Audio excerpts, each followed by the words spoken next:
દક્ષિણ ગુજરાતમાં ભારે વરસાદથી વેપારીઓને મોટું નુકસાન થયું છે। ચેમ્બર દ્વારા કેન્દ્ર સરકાર પાસે આર્થિક પેકેજ માંગશે। ઔદ્યોગિક વસાહતોમાં પાણી ભરાતા પ્રોડક્શનને મોટી અસર થઈ છે। મશીનરી અને કાચા માલને નુકસાન થયું છે। નુકસાનીનો વાસ્તવિક અહેવાલ તૈયાર કરવાની કવાયત શરૂ કરાઈ છે। ટેક્સટાઇલ અને ડાયમંડ એકમોમાં પણ નુકસાન થયું છે। એમએસએમઈ સેક્ટરની ફેક્ટરીઓને પણ પાણીથી ભારે નુકસાન થયું છે। નુકસાનનો સત્તાવાર અને વાસ્તવિક અંદાજ મેળવાશે। ઉદ્યોગોને સંકટમાંથી બહાર લાવવા સરકારને રજૂઆત કરાશે। ચેમ્બરના પ્રમુખ અશોક જીરાવાળાનું આ નિવેદન છે કે વેપારીઓને મદદ કરવા સરકારને ખાસ અનુરોધ કરાયો। દક્ષિણ ગુજરાતમાં ઉદ્યોગો ફરી ધમધમતા કરવા મથામણ થઈ રહી છે।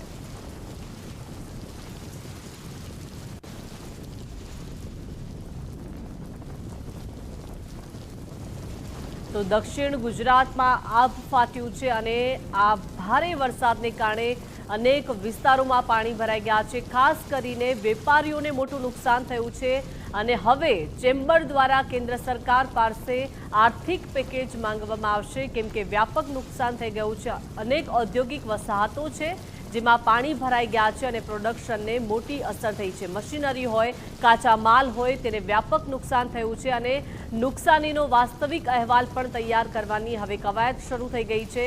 ટેક્સટાઇલ, ડાયમંડ એકમોમાં પણ ભારે નુકસાન થઈ ગયું છે।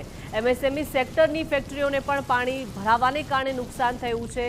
નુકસાનીનો સત્તાવાર અને વાસ્તવિક અંદાજ પણ મેળવવામાં આવશે અને ઉદ્યોગોને હવે સંકટમાંથી બહાર લાવવા માટે મથામણ થઈ રહી છે, કેમ કે ભારે પાણી ભરાઈ ગયા છે અને વેપારીઓને વ્યાપક નુકસાન થઈ ગયું છે।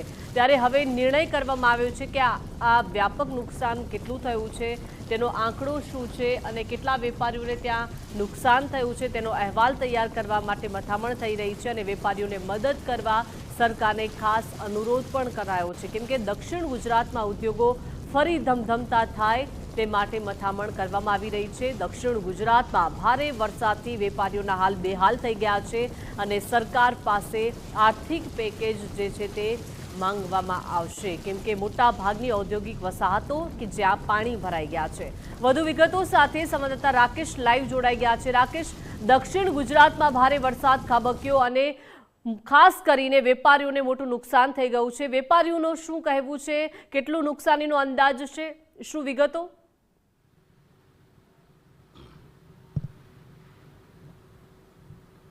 जी बिल्कुल, सूरत सहित दक्षिण गुजरात में पड़ेला अति भारे वरसाद और त्यारबाद आवेला खाड़ी पूरना कारणे जे टेक्सटाइल उद्योग होय, डायमंड उद्योग होय, वनाट उद्योग होय, मोटा भागना उद्योगों ने अति भारे नुकसान थवा पाम्युं छे अने जे उद्योगों ने नुकसान थयुं छे तेवा उद्योग ने फरी बेठा करवा माटे चेम्बर द्वारा प्रयास करवामां आवी रह्यो छे अने केंद्र अने राज्य सरकार समक्ष जे रजूआत करवामां आवी छे। खास करीने हाल जे नुकसानीनो डेटा छे ते एकत्र करवामां आवी रह्यो छे, त्यारे चेम्बर प्रमुख अशोक जीरावाड़ा अपनी जोड़े मौजूद है।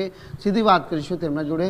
अशोक भाई, सूरत सहित दक्षिण गुजरात में केटला उद्योगों ने आ प्रमाणे नुकसान थयुं छे अने हवे कई रीतनी रजूआत अने कई रीतनी आर्थिक मदद अपावा माटे चेम्बर कटिबद्ध?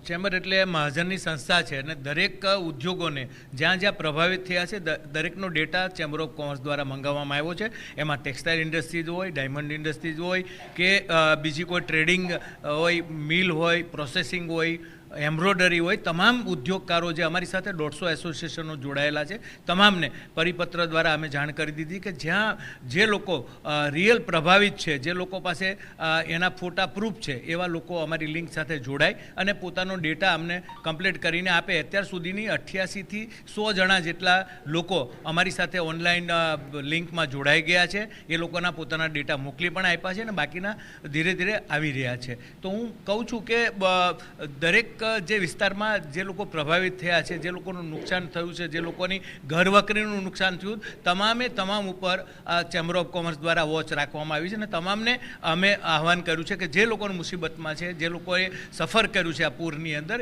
એ લોકો અમારી સાથે ડેટા શેર કરશે અને એ સીધે સીધી રજૂઆત રાજ્ય સરકાર અને કેન્દ્ર સરકારને કરવામાં આવશે। એપ્રોક્સલી કેટલાનું નુકસાન થયું હોવાનો અંદાજ છે? અત્યારે જે આંકડા આવી રહ્યા છે એ મને લાગે છે કે 114 કરોડ જેટલું નુકસાન અમારી પાસે અત્યારે આવ્યું છે અને બાકીનું બધું હજુ એ લોકો ડેટા કલેક્ટ કરી રહ્યા છે, કારણ કે બધાના ફોન આવે છે કે અમારે તાત્કાલિક, કારણ કે એ લોકોએ સમય માંગ્યો છે કે 5 દિવસનો અમને સમય આપો, કારણ કે એ બધા એના જે ઘર વકરી છે અત્યારે ડૂબી ગઈ હોય તો એના પણ એ લોકોએ કારણો બતાવ્યા છે કે આમાંથી અમે પહેલાં થઈને બધું પ્રૂવ કરીને અમે તમને મોકલાવીશું. તો હું માનું છું કે બને ત્યાં સુધી જે રીતે સરકાર એક્શનમાં આવી છે, માનનીય હર્ષ સંઘવીજીએ જે રીતે ફર્સ્ટ ઓફ ઓલ શરૂઆત કરી દીધી માર્કેટ લોકોની વચ્ચે જઈને જાહેરાત કરવામાં આવી છે, એટલે રાજ્ય સરકાર અને કેન્દ્ર સરકાર આની અંદર હું એવું માનું છું તાત્કાલિક એક્શનથી પ્લાન બનાવશે અને જે લોકો પ્રભાવિત થયા, જે લોકોને નુકસાન થયું છે અને તાત્કાલિક અસરથી રાહત મળશે. અને મારા ખ્યાલથી નાની મોટી રાહતો છે એ માનનીય હર્ષ સંઘવીજીએ ડેપ્યુટી સીએમે શરૂ કરી પણ દીધી છે, પણ જે લોકોને મોટી છે એ આંકડાઓ સાથે સર્વે કરીને એમને આપવામાં આવશે એવું મને વિશ્વાસ છે. તો બિલકુલ જે પ્રમાણે આપણે સાંભળ્યું હશે કે હમણાં સુધી જે લિંક ચેમ્બર દ્વારા શેર કરવામાં આવી હતી તેમાં 100 જેટલા જે વેપારીઓએ છે તે પોતાનો ડેટા આપ્યો છે ને ડેટાના આધારે 114 કરોડ રૂપિયા જેટલું નુકસાનનો આંકડો છે તે હાલ સુધી બહાર આવ્યો છે. એટલે આ નુકસાનીનો આંકડો હજી વધવાની શક્યતાઓ રહેલી છે અને આવા વેપારીઓને થયેલા નુકસાન અંગે સરકાર કઈ રીતે આર્થિક રૂપે મદદરૂપ થઈ શકે તે માટે ચેમ્બર દ્વારા રાજ્ય સરકાર અને કેન્દ્ર સરકારમાં લિખિતમાં રજૂઆત કરવામાં આવી છે. એટલે હવે રજૂઆત બાદ છે તે હવે આ ડેટા છે તે સરકારને સુપ્રત કરવામાં આવશે અને ત્યારબાદ સરકાર કઈ દિશામાં જે એક સંવેદનાભર્યું જે પગલું લઈ અને આવા વેપારીઓને રાહત આપે છે તે હવે જોવું રહ્યું. જી રાકેશ, આભાર વિગત સાથે જોડાયા તે બદલ.